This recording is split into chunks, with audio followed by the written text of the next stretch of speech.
The third of these paths to decision makers that I found is very useful that most people don't think of is the level of Korean talent that's in Japan in the corporate environment. So there's a lot of young Koreans, sort of from Generation X and younger, who are in Japan for the long term. They're generally multilingual.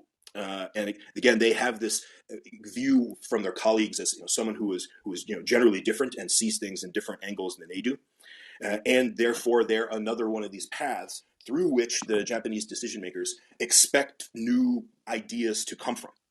And you are going to know the background of everyone, of course, by their business card and by their name. But again, if you can keep an open level of discussion going in that room, and then you find one of these very talented Korean executives in the room with you who's speaking perfect Japanese and most likely a very high level of English, if not one more language, they are another one of these conduits through which Japanese companies tend to expect good ideas for change to come through.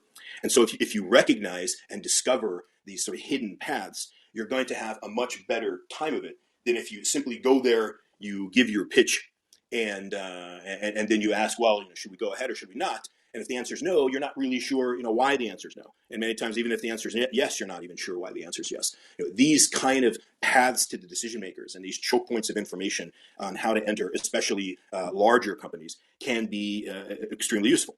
And really, why to do this is because the extremely, hardworking and effective level that most companies are working at in Japan mean that they don't always recognize the need for new ideas, new techniques, or new products. So you need to be that person who doesn't do the 18%, right, of the video game. You need to demonstrate the fact that you're willing to do 100% of it, because there's 1,000 other people who will do the bare minimum. They'll come and they'll give their sales pitch, and they don't do those things at the level of don't have the level of cross-cultural communication that will really take to be noticed and to have some sort of obvious differentiation. So in your discussions, you need to use a lot of the open questions, avoid sort of the sales pitch technique. So make sure you're keeping the discussion going with those questions, which cannot be answered, by yes or no or some number. Those how do you questions, because the people will recognize that you're different when you express that level of interest in what they're doing. And you need to really walk the walk when it comes to showing this to organizations and to decision makers.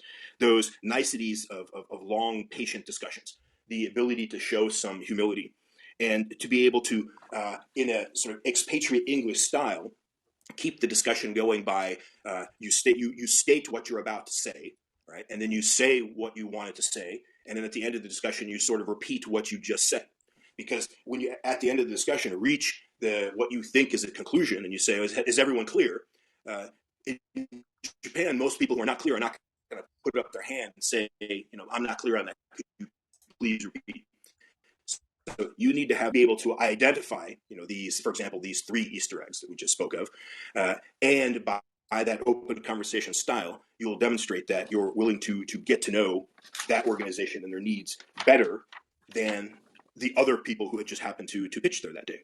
So a good way to do that is to have some set of categories or some set of knowledge that shows this differentiation.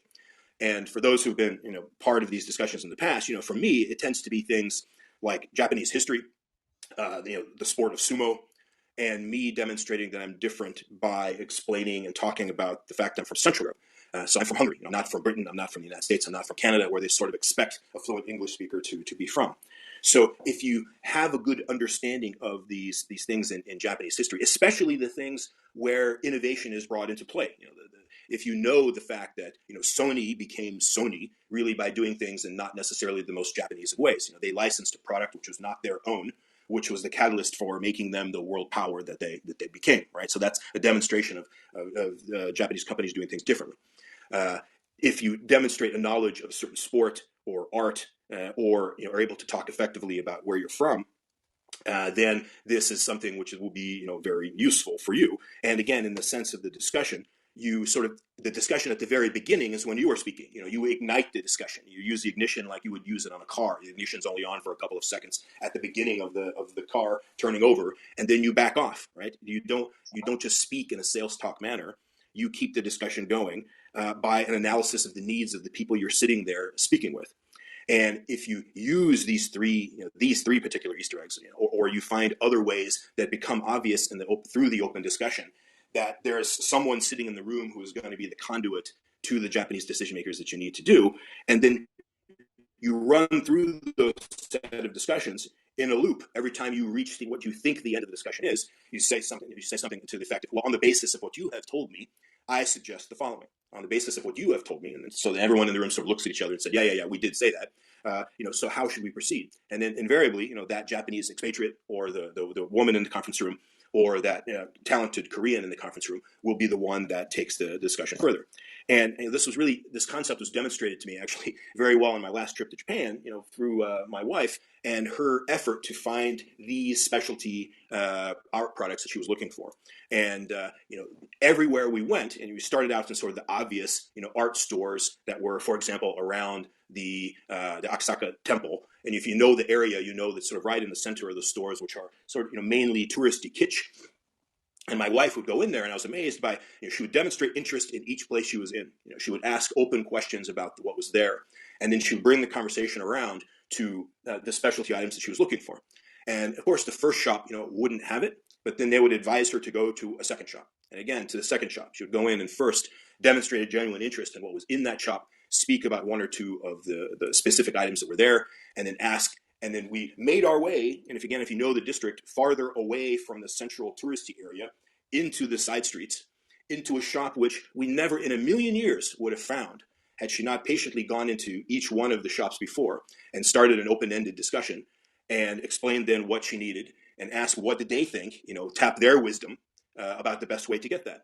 And so within a couple of iterations of that discussion, there we were in the shop, which was, basically unmarked, which we never would have found in the first place. And it was all done by finding a way to keep an open-ended discussion going through people who then advanced us to the next level.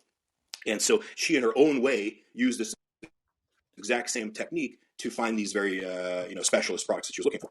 So again, there are, like in any situation, like in any video game, now, especially the modern ones, there are probably 100 Easter eggs hidden away there. And so, I would love in the course of the rest of the discussion, if anyone has got some which they can, talk about as well, into how they cracked the code. How they, in their discussion, found that conduit to the decision makers, which are, most likely different than the three we've discussed today. But these three have always been very, useful for myself and for the organizations that I've been with in terms of demonstrating our differentiation, in terms of getting your message out within the Japanese organization that you're trying to work with, because there are people there who are seen as the people who foster different and new ideas.